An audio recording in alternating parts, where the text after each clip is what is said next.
és szabadság minden rendszerváltónak. A 134. visszalévő naphoz érkeztünk el.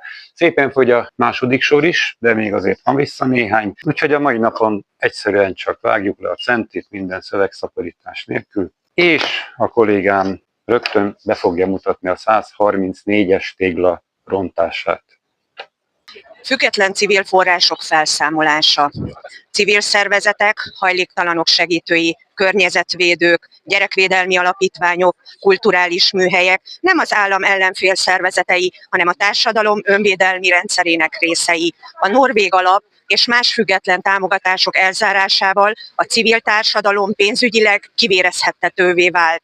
Ahol nincs civil élet, ott csak államhatalom és piaci érdek marad. A közösségi önszerveződés tere szűkült, nem erősödött. Ez a demokrácia élő szövetének gyengítése.